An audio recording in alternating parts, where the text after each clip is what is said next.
De estar aqui enquanto estudioso da doutrina espírita. Eu, quando conheci a Aparecida, eu não era espírita e somente em 2005, já estamos quase completando 20 anos, que eu comecei a frequentar a doutrina espírita, e isso mudou a minha vida. Mudou a minha vida porque eu deixei aquilo que eu estava ouvindo entrar em mim. Eu sempre digo que a gente tem 3 fases quando nós entramos para a doutrina espírita. É uma fase interessante, talvez uma fase de busca de questionamentos, querendo respostas, às vezes querendo fenômenos, mas é uma fase importante, porque a gente sai de um lugar comum, sai da nossa zona de conforto e começa a buscar algo diferente. E foi assim comigo e acho que com muitos de nós. A segunda fase, muito também importante, é quando essa doutrina espírita para a qual eu entrei, começa a entrar em mim. E aí, aquela fase inicial de perguntas, questionamentos, começa a se acalmar, e aquilo que a gente ouve, que estuda, que a espiritualidade nos traz, começa a entrar em nós. Mas tem uma terceira fase que eu acho a mais importante, ainda que sem as 2 anteriores ela não existiria. É a terceira fase na qual nós começamos a deixar a doutrina espírita sair através de nós. Não é sair de nós, sair através dos nossos sentimentos, pensamentos, através das nossas atitudes, das nossas ações e das nossas reações. Porque aí já não é aquela reação do homem velho de 10, 20, 50 anos ou de outras encarnações. Já é a reação pensando seriamente naquilo que Jesus nos ensinou, que Kardec nos trouxe há 167, 168 anos, e que tantos baluartes que vieram para nos lembrar, como agora recentemente Divaldo desencarnando, tivemos Chico, tivemos outros tantos de outras religiões, Irmã Dulce, Madre Teresa de Calcutá, Dom Helder Câmara, independente da religião, Jesus nos manda de tempos em tempos luzes para iluminar o nosso caminho. E essa fase, que é muito boa, que todos nós chegaremos nela, já estamos nela, outros mais, outros menos, é a fase em que as nossas atitudes são vistas por todos, e nós somos os verdadeiros testemunhos da existência da doutrina espírita, como a revivescência do cristianismo, como aquela doutrina que traz de 2000 anos para cá aquilo que Jesus primitivamente nos ensinou. Nossa tarefa é muito importante. E para dar início a isso, eu quero contar uma pequena passagem do livro Boa Nova, capítulo 3, onde Jesus, chegando a Jerusalém, recosta-se próximo a um templo, cansado, vindo de Jericó, e Jesus então é notado por uns sacerdotes que conversavam animadamente. Aproximam-se daquele homem simples, que com educação e respeito se levantam e eles dizem: que fazes por aqui, Galileu? Jesus então, fitando aquele homem, Hanã, que viria a ser um dos seus 500 julgadores inclementes, Jesus olha para ele nos olhos e diz: passo por aqui para implantar na terra o reino de meu Pai que está no céu. Olha que beleza! Passo por aqui pela terra para implantar aqui na terra o reino de meu Pai que está no céu. O sacerdote, visivelmente contrariado com aquela resposta serena, diz: e o que pensas venha a ser isso? Implantar na terra o reino de Deus. E aí Jesus diz para ele: o reino de Deus é a obra divina no coração de cada um dos homens. O sacerdote então diz para ele: obra divina em tuas mãos? Que pensas tu? Contarás para esta obra grandiosa com o apoio dos príncipes e poderosos? Jesus olha para ele com calma, tranquilidade, serenidade, mas com firmeza e diz: sacerdote, os meus colaboradores para implantar na terra o reino do meu Pai que está no céu. Estão em todos os lugares, virão de todos os lugares e estarão em todos os lugares. E aí o sacerdote diz: se não tem o apoio dos príncipes e poderosos, por certo, já viste obra formosa construída com fragmentos de lama? Porque estes seus colaboradores são os tolos e ignorantes. Por certo, somente lama poderão te fornecer para esta obra.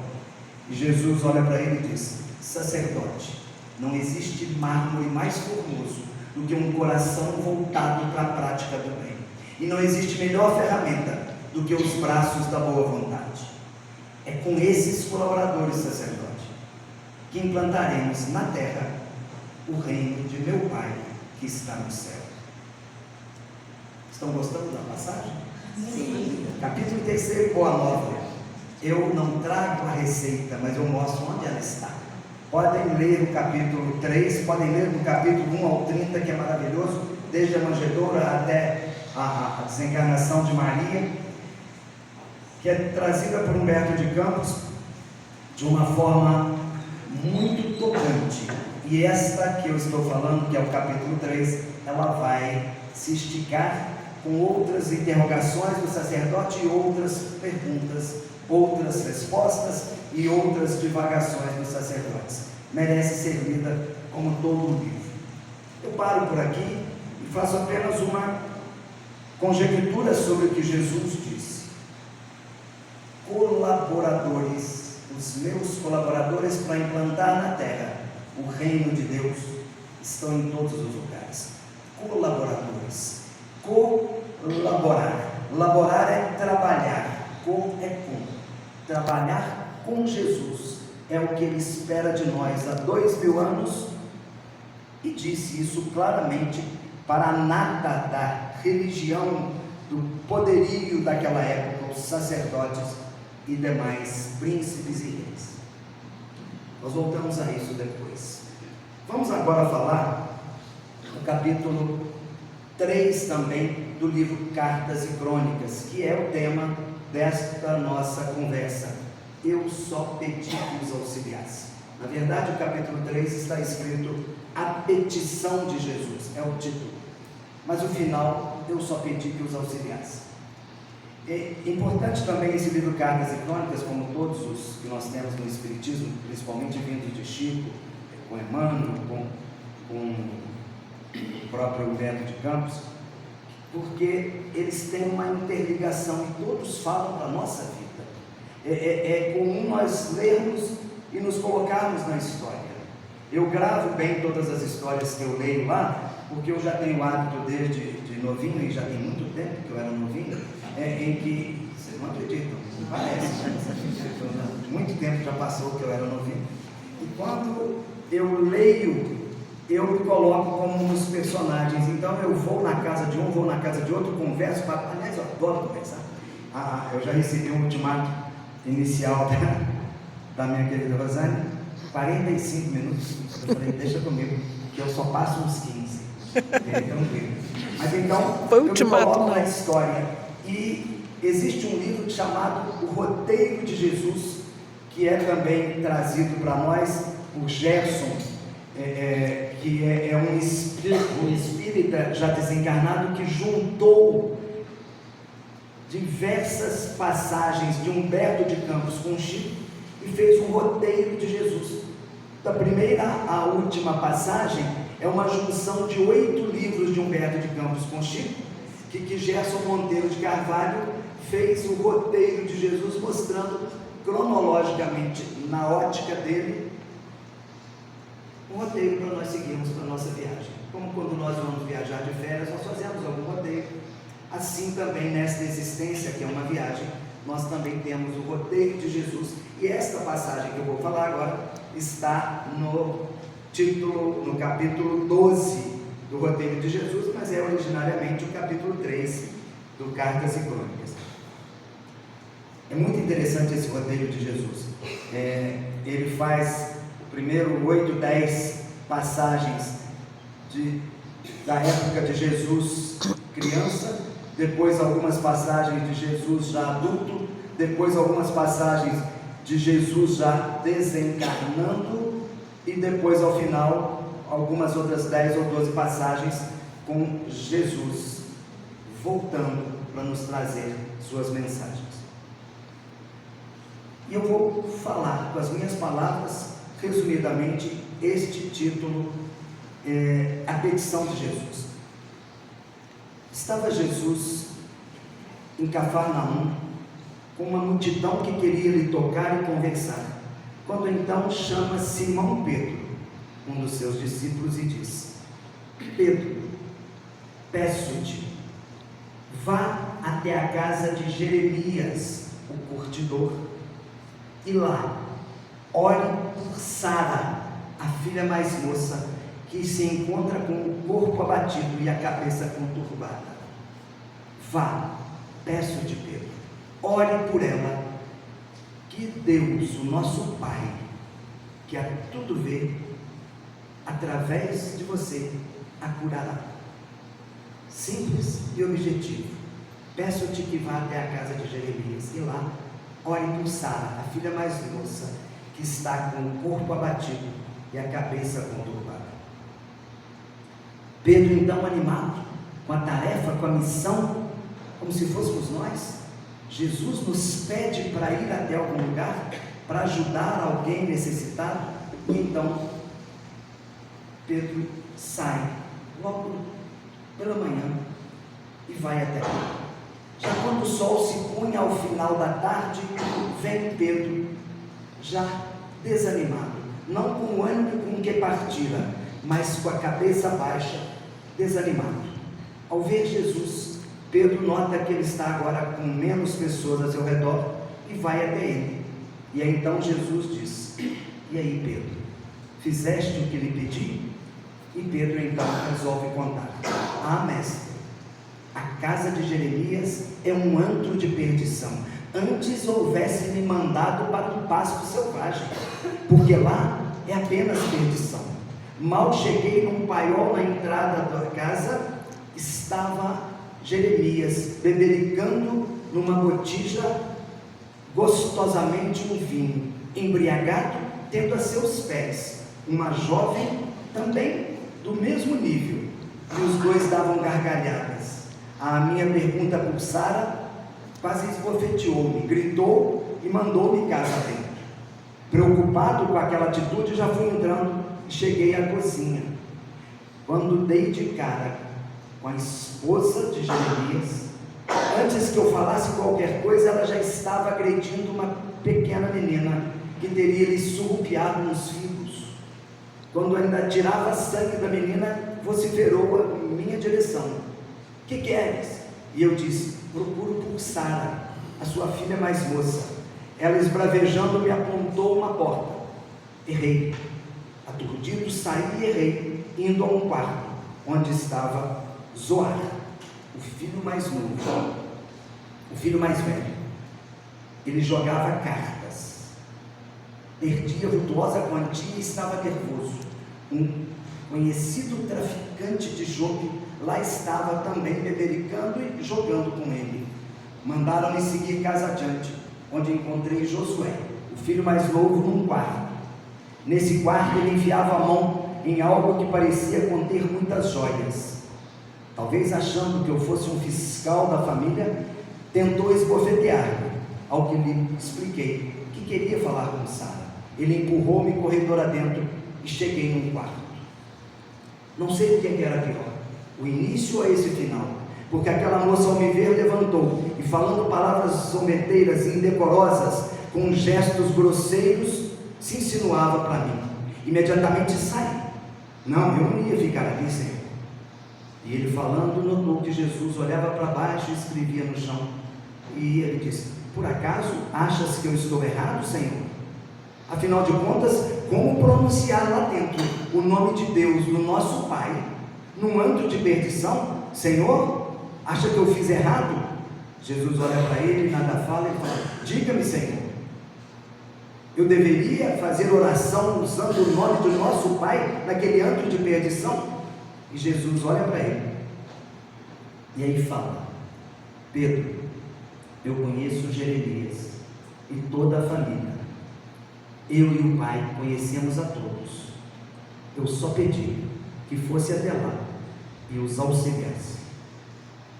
Por isso que eu pus o título. Eu só pedi que os auxiliasse. Esta passagem, ela pode nos ajudar muito na nossa caminhada. Quando eu disse no início que todos nós ficaríamos satisfeitos se Jesus chegasse até nós e nos incumbisse de alguma tarefa para ajudar alguém. Concordam comigo? Se chegasse Jesus aqui, Rosane, vá por favor até a casa de Jeremias e ore por Sara, a filha mais moça. Olha que incumbência dada por quem? Que mostrou confiança naquele a quem ele incumbe. O que Pedro fez? Pedro não foi para ajudar. Pedro julgou. Pedro, diante do que via, e não era coisa fácil de se ver, convenhamos, mas ele julgou e não auxiliou. Madre Teresa de Calcutá já nos disse que quem julga não tem tempo de amar. Olha que profundidade a fala de Madre Teresa. Quando nós voltamos ao Livro dos Espíritos, lá na pergunta 886, está escrito, diante da pergunta: o que é a caridade moral segundo entendia Jesus? E os Espíritos trazem para nós a resposta de que caridade moral é benevolência para com todos, indulgência para com as imperfeições alheias e o perdão para com os pecados.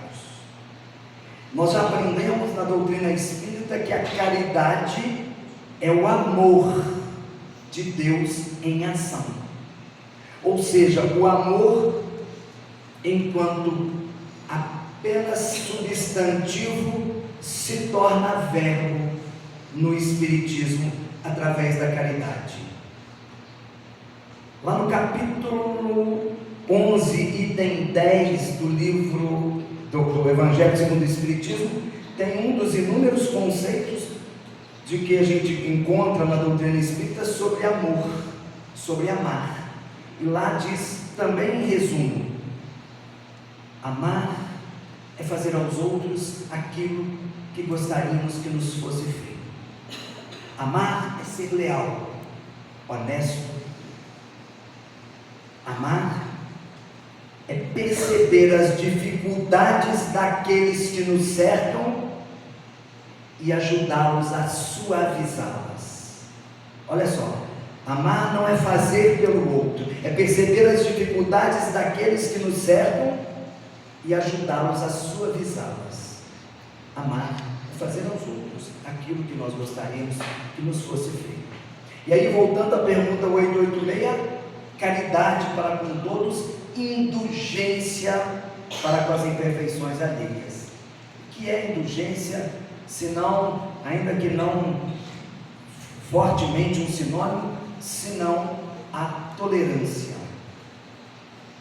Indulgência é nós entendermos aqueles que nos cercam, o próximo, no estágio em que aquele próximo se encontra.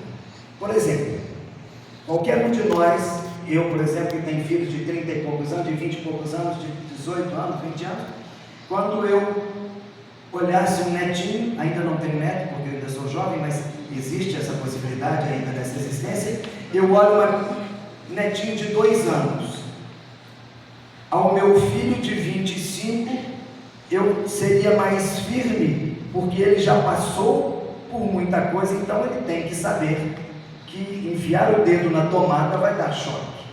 Ao menininho de 2 anos, eu tenho que ser mais leve, explicar didaticamente porque ele está num estágio, do ponto de vista material, ainda inferior.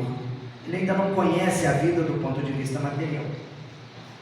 Então, quando eu encontro alguém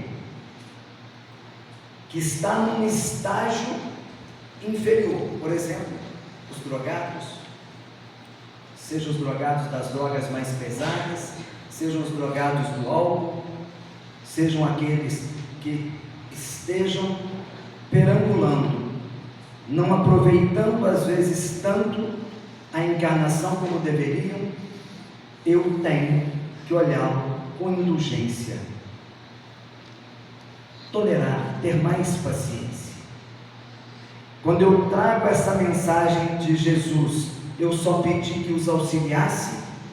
Eu volto e repito, que alegria se Jesus aparecesse para mim e falasse: Joaquim Gamonal, meu irmão, vá até aqueles espíritos que estão lá, você vai reencontrá-los lá na vida material, e eu peço que vá com eles e os auxilie. Todos nós já ouvimos falar em reencarnação. Todos nós acreditamos na reencarnação como uma medida de justiça, porque se não fosse a reencarnação, poderíamos dizer que Deus não é justo. Nascem uns cegos, doentes, em famílias desestruturadas, enquanto outros nascem saudáveis, em famílias mais estruturadas. Tudo tem uma explicação que a própria Bíblia, os próprios evangelhos de Marcos, Mateus, Lucas e João nos trazem. A reencarnação é uma realidade que existia até no catolicismo, até o ano 515, quando então foi proibido de falar naquilo que era chamado de renascimento, que é a mesma reencarnação. Não vou entrar nessa história porque ela é um pouco longa e foge do nosso propósito. Mas então proibiu-se de falar de reencarnação. Mas não acabou a reencarnação, o renascimento. É como se hoje alguém chegasse aqui e falasse: pare de falar em ovo. E aí você não fala mais em ovo, mas ele vai continuar existindo. Assim a reencarnação continuou, veio com esse nome posteriormente, mas era renascimento.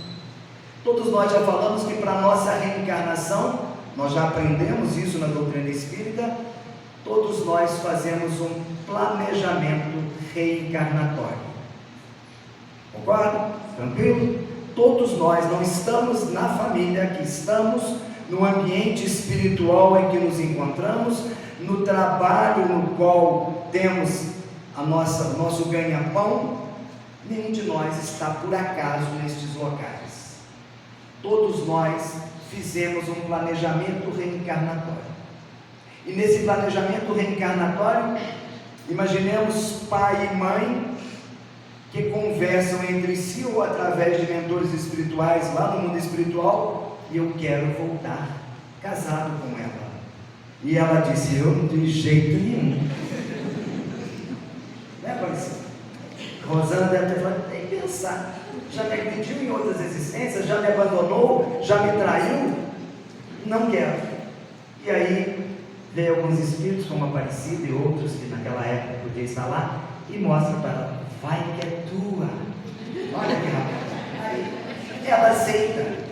Mas aí nós fazemos um plano juntos. Vamos levar também aquele espírito daquele menino que nós abandonamos, que nós abortamos. Vamos levar aquela menina que nós abandonamos e entregamos para o primeiro mau caráter que apareceu. E vamos levar aquela outra, que é nossa querida, que vai nos ajudar com a sua luz, para a gente trabalhar esses dois que não nos querem.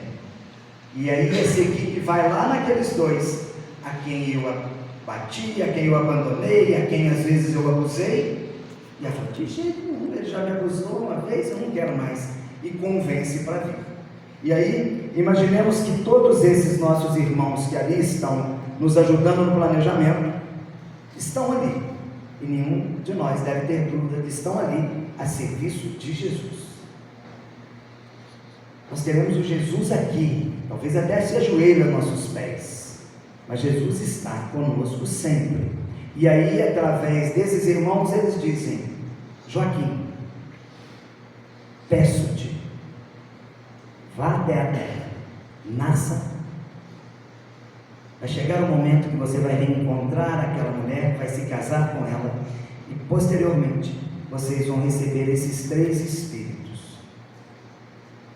Jesus está pedindo que vós se auxiliem, porque quando a gente fala assim, palestrante espírita tem muito disso de ficar falando, e fica parecendo que eu sou o cara, né? Que nós somos os caras, nós somos espíritas, sabe?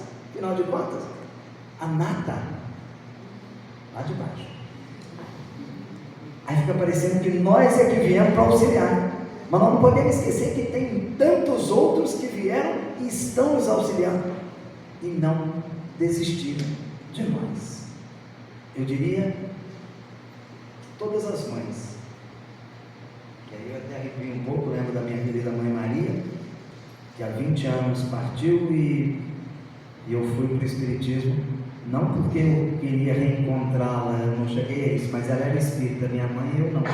E aí eu talvez tenha ido para buscar a minha mãe ali, não para vê-la, não para senti-la fisicamente, mas para não sei o quê.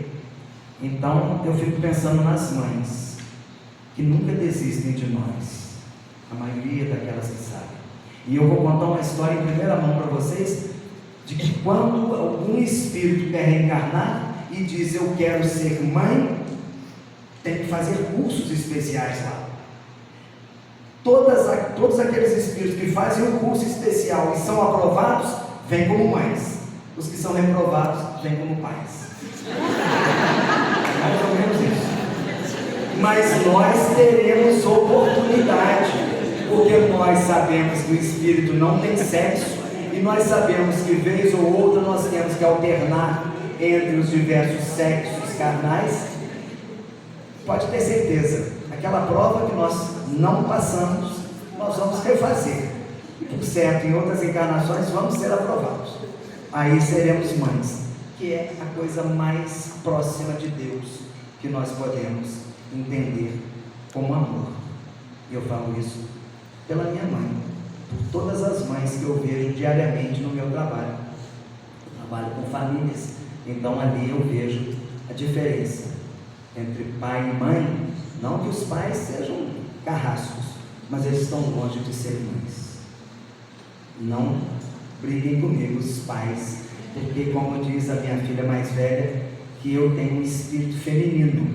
Então isso é sinal de que eu estou fazendo esse espírito feminino prevalecer. Eu fiquei viúva há 11 anos, e casei outra vez, e realmente Deus foi muito bom comigo, porque me tirou uma coisa muito boa e me deu uma coisa muito boa. Então eu consegui apoio para criar os meus filhos, que eram pequenininhos, hoje já estão grandes. Mas então, voltando a esse nosso tema, é muito bonito nós lermos as histórias trazidas por Chico e por tantos outros escritores, e ótimo, mas isso na nossa vida. Chico Xavier fala uma coisa interessantíssima, e o que eu vou falar, eu gostaria que cada um de vocês pensasse no que eu vou falar, dentro da sua família, dentro do seu convívio. Dizia Chico: é natural que na nossa família existam aqueles a quem muito amamos.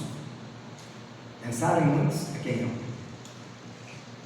Vou esperar um pouquinho, porque são tantos que a gente ama, que a gente não é?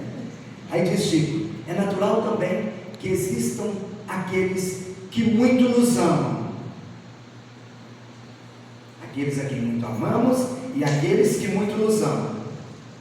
E aí Chico, por certo, na hora que falava isso, ele devia dar uma paradazinha lá no pé do abacateiro, lá, olhava e falava assim: mas também, meus irmãos, é natural que existam aqueles com os quais temos dificuldades de relacionamento.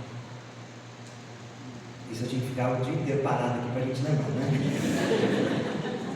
Aí o Chico falava assim: estes últimos, com os quais temos dificuldades de relacionamento, são os mais importantes na nossa escalada evolutiva. São os verdadeiros fiscais de Deus para atestar a nossa evolução. Eu não quero o nome, mas pensa naquele parente complicado, muito complicado, mas muito, que dá vontade da gente trucidar. Tem? Não, espírita não tem essa vontade. Mas quando a gente não era um espírito assim, a gente queria enforcar, não queria? Alguém aqui já enforcou um cunhado, uma sogra? Não enforcou? Olha só, esse parente problema nos testou, nos deu a oportunidade de mostrarmos a indulgência, o perdão. Às vezes um irmão, eu não vou à casa da minha mãe nesse final de semana almoçar com a minha mãe, porque o meu irmão vai estar lá. Esse irmão é o mais importante na nossa escalada evolutiva. Aqueles que muito nos amam, a quem muitos amamos, são amparos, mas a nossa verdadeira missão de auxiliar é com aquele que nos traz problema. Sabe aquele irmão alcoólatra que está sempre complicando? Aquele pai grosseiro alcoólatra, talvez cruzeirense, que sempre... Ah, não! Cruzeirense não. Não, atleticano é bênção na nossa vida. E aí, aquele irmão grosseiro, aquela mãe indiferente, aquele filho ingrato. Se eu for falar de cunhado, de sogra, então o negócio complica. Nós ainda não estamos preparados para isso, mas vamos com calma. Para pensar no que o Chico falou e nos coloquemos no lugar dessa família. Quando eu engulo, quando eu me calo diante de uma blasfêmia, de uma acusação, aí sim eu sou cristão. Quando eu relevo aquela grosseria de um parente e vou ao domingo na casa da minha mãe, eu sou cristão. E eu tinha que chegar lá e pegar esse parente problema e não jogá-lo escada abaixo, mas abraçá-lo e agradecer a ele, porque ele é o verdadeiro fiscal de Deus, para atestar que eu estou aprendendo com Jesus. O que Jesus falou? Quando partia, conversando com seus apóstolos, ele dizia: eu me vou e vou pedir ao Pai que vos mande um outro Consolador, que lhe dirá todas essas coisas e muito mais. Terceira revelação, depois da segunda, que foi Jesus com amor, é o Espiritismo, com a caridade, que não é nada criado pelo Espiritismo, nada criado por Kardec, mas uma ideia de espíritos no mundo inteiro, trazendo a doutrina espírita, através de muitos médiuns no mundo inteiro, trazendo aquilo que Jesus falou, a terceira revelação, a caridade, que nada mais é que o amor que ele ensinava, colocado em prática. Assim, perdoar é o amor em ação, tolerar, ser indulgente, solidário, é o amor em ação.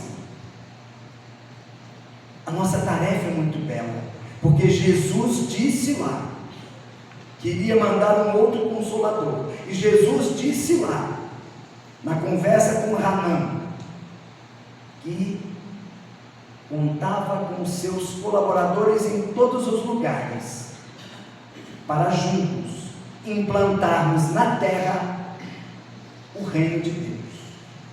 E isso está em curso. O mundo de regeneração, que é a transição planetária desse mundo de mais sofrimentos em que estamos, está em curso. Não é com hora marcada, com banda de música e nem tapetes que vamos acordar amanhã e falar: opa, vai para a rua que hoje já é mundo de regeneração. Não. O mundo de regeneração está em curso há séculos. O mundo de regeneração poderá continuar em curso por muitos séculos, mas pode ser no século seguinte agora, se nós começarmos a fazer isso.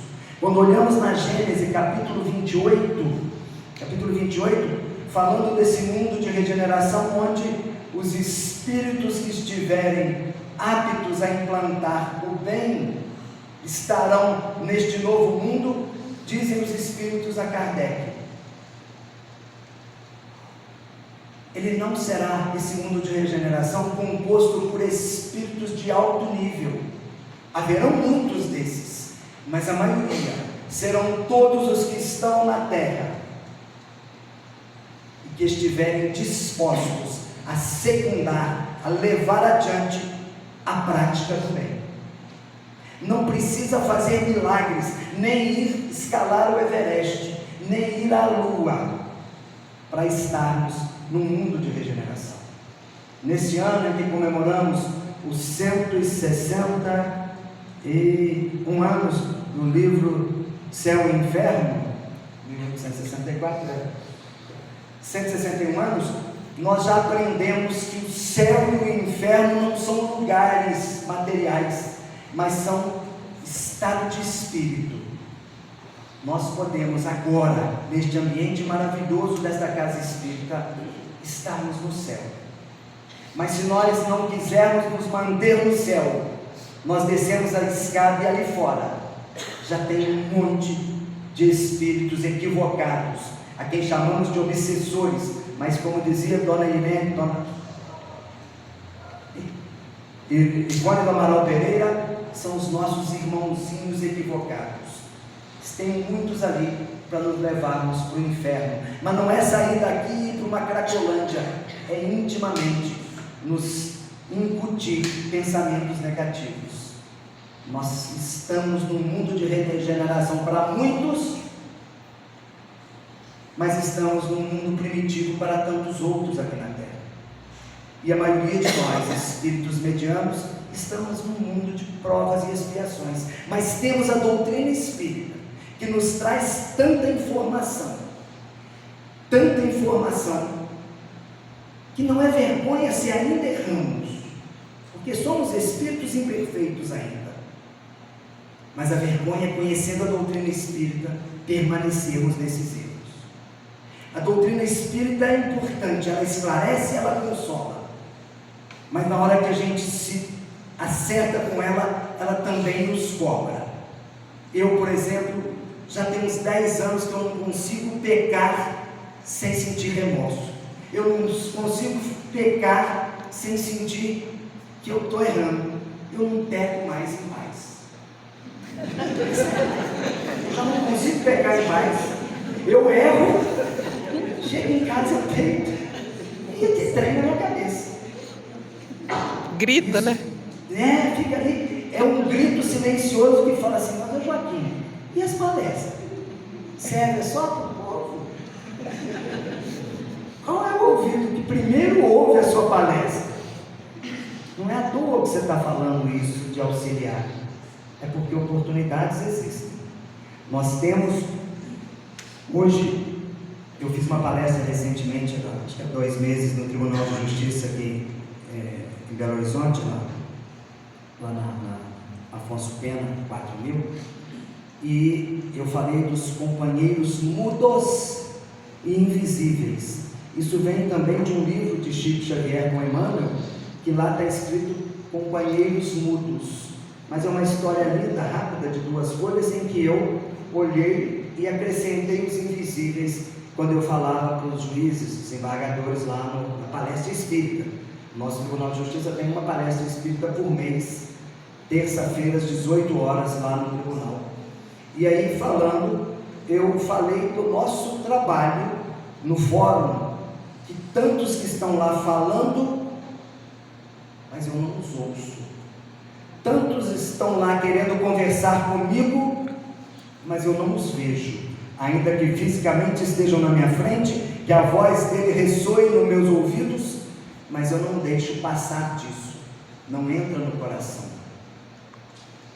Mas eu uso isso hoje para nós aqui, para a nossa família, para o nosso grupo social de parentes, de amigos, no nosso grupo religioso. Nós temos ainda muito em nós essa ideia que a gente põe em prática, talvez inconscientemente, de que esses irmãos que nos afligem com as grosserias, com o alcoolismo, com as drogas, com as palavras malditas, nós os vemos como irmãos mudos e invisíveis. Os pais, os avós, os mais idosos, muitas das vezes a gente passa de lado para não ouvi-los.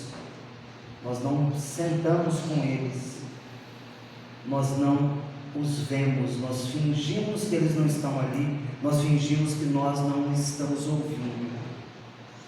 Quem são eles?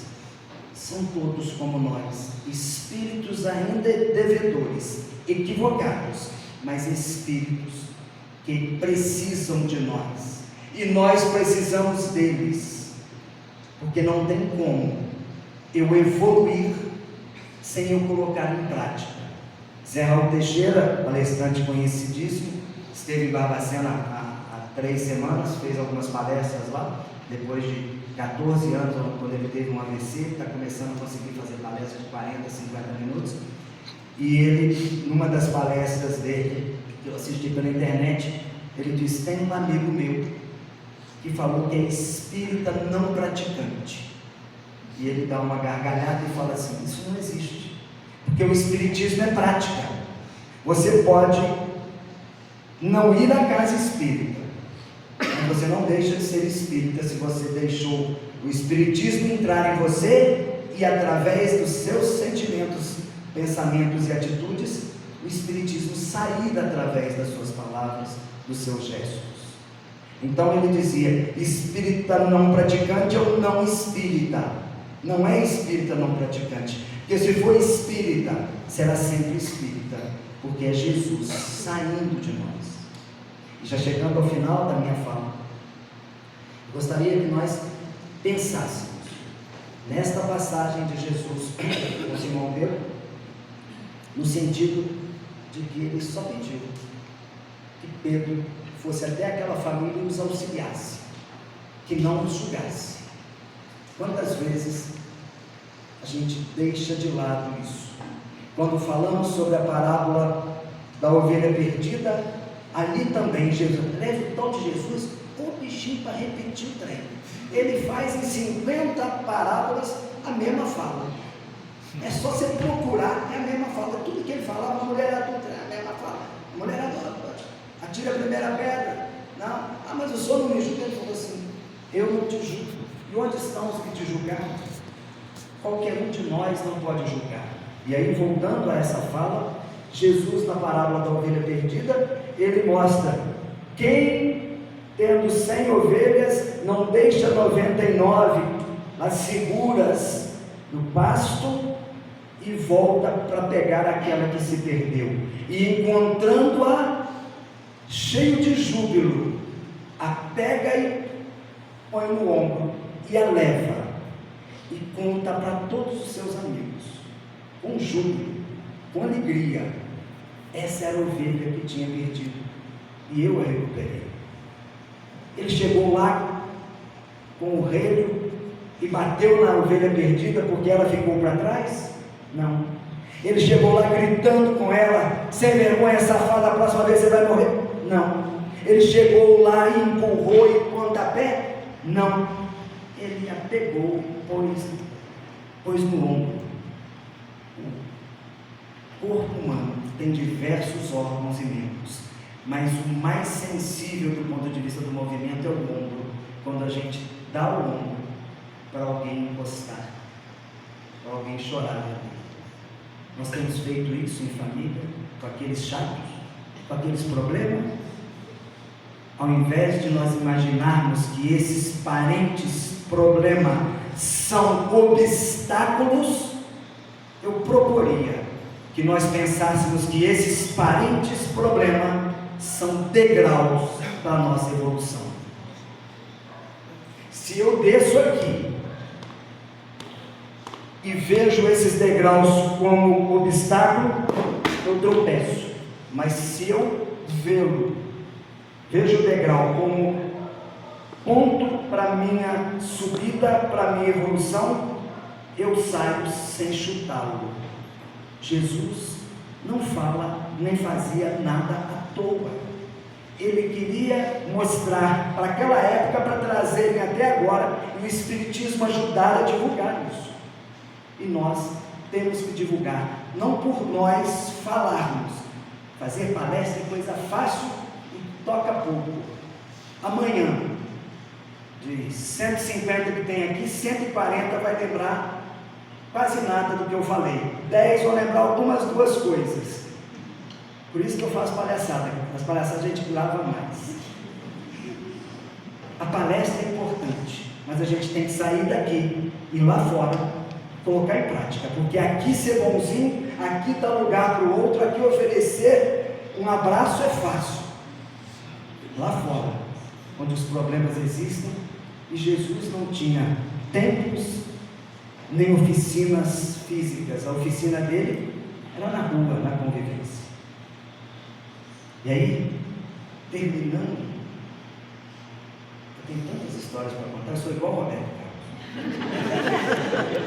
Mas eu olho para a Rosana e falo, não. Pode Não fez assim ainda, mas ela já olhou para mim. Não, Gabo, não pode. Eu vou terminar com duas historinhas rápidas. Pode ser, Aparecida? Duas historinhas rápidas. Eu sou o bicho, gente. O que é isso? Eu sei que palestra demorada é palestra chata. É complicado, mas eu prometo que eu vou contar duas historinhas boas. Tinha um palestrante famoso que chegava numa cidadezinha pequena e toda a cidade se movimentava para vê-lo, e lá no fundo ele sempre notava um velhinho e todo mundo fazia fila para abraçá-lo, para assinatura dos livros, e aquele velhinho mal acabava a palestra, levantava e ia embora. 1 ano, 2 anos, 3 anos, 4 anos, aquele velhinho era o sujeitinho, né? Por que não vinha abraçar o palestrante espírita? Famoso, e ia embora. Passou o tempo e o velhinho passou a não vir, e aquele palestrante que tinha o hábito de ir lá todos os anos, esqueceu daquele velho. Passa-se mais 20, 30 anos e o palestrante morreu. Estando no mundo espiritual, já em acolhimento, ainda muito debilitado, ele recebe autorização para passear pelos jardins daquela colônia espiritual e ver, próximo a um lago, diversos espíritos como ele, e alguém falando. Ele foi se aproximando, e quando tinha 10 metros de distância, ele olhou, era aquele velhinho lá do fundo. Ele ficou indignado, nariz em pé, palestrante erudito, famoso, condecorado. Ele falou, eu vou lá tirar satisfação. Mas trôpego, não conseguiu, mas aquele velhinho viu. Veio correndo, ajoelhou-se aos pés dele e falou, há quanto tempo eu queria reencontrá-lo? Hoje estou bem, estou aqui, todos me ouvem, e eu queria agradecer ao Senhor, porque tudo que o Senhor falava lá, eu que sou muito ruim da cabeça, não podia nem me cumprimentar, senão eu ia esquecer. Eu já saía rápido para chegar em casa e colocar em prática tudo que o Senhor ensinava. É uma prática que a gente precisa adotar.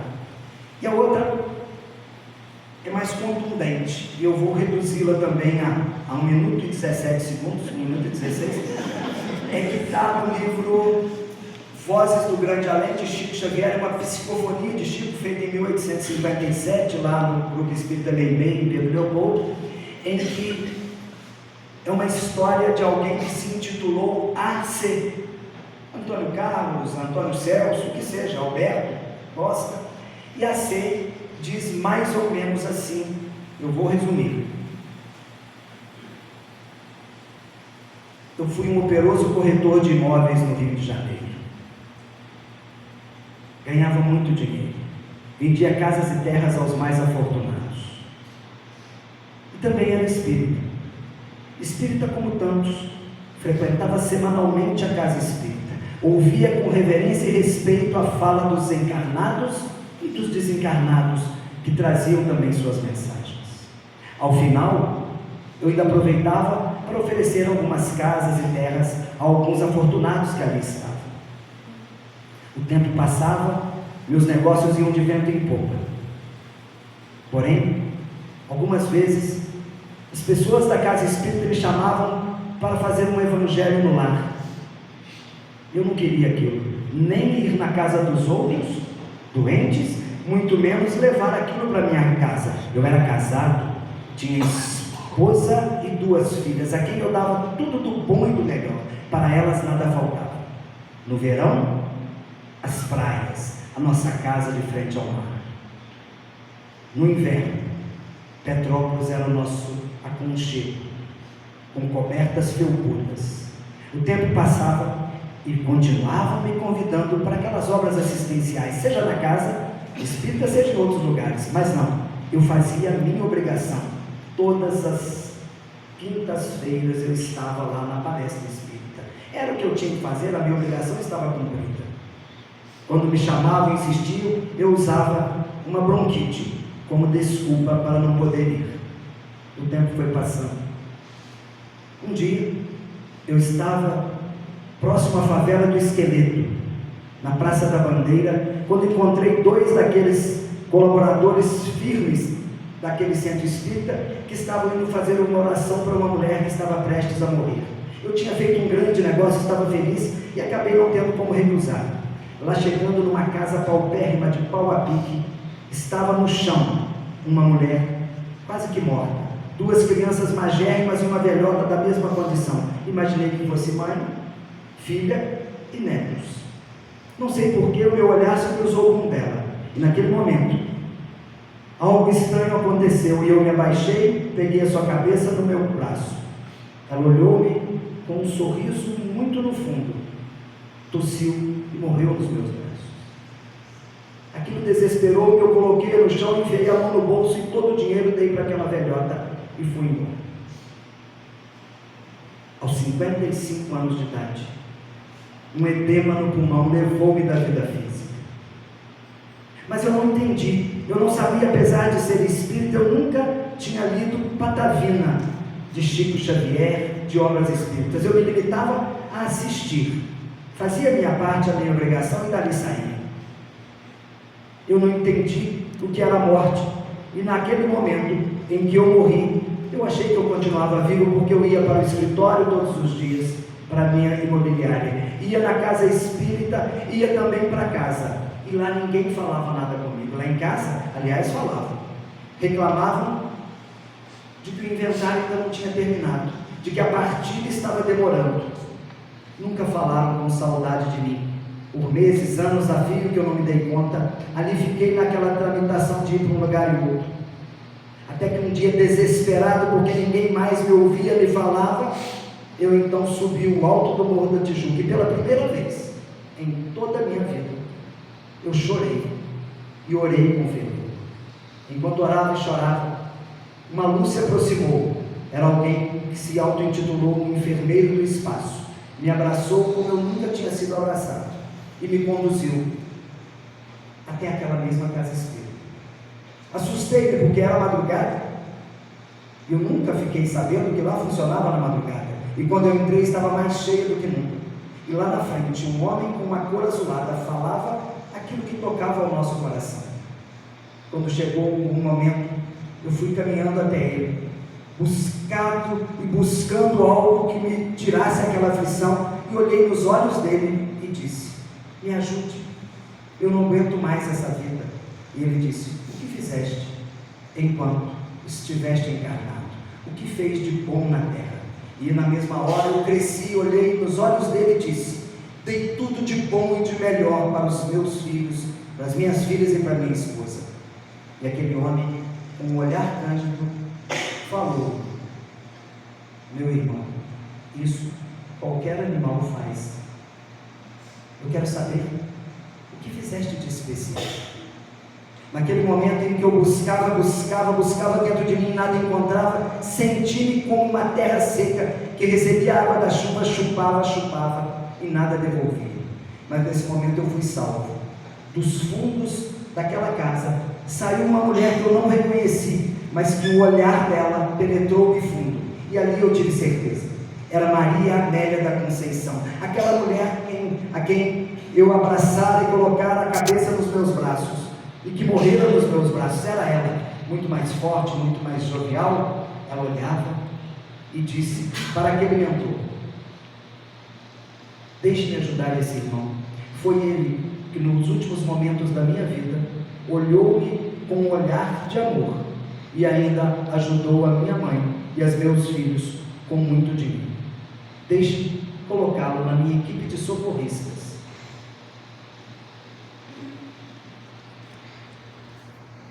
E aí, a C termina dizendo para todos nós: vocês que me ouvem, vocês que estão lendo estas minhas palavras, vocês que estão ouvindo as minhas histórias, aproveitem. Espiritismo. Fora da caridade não há salvação. Fora da prática do amor não há evolução. Pena que só damos valor a isso quando passamos para o lado de cá. Aproveitem que ainda estão no corpo e na carne. Aproveitem que ainda tem tantos que dependem de cada um de vocês. Tem tantos dos quais vocês ainda dependem. Aproveitem.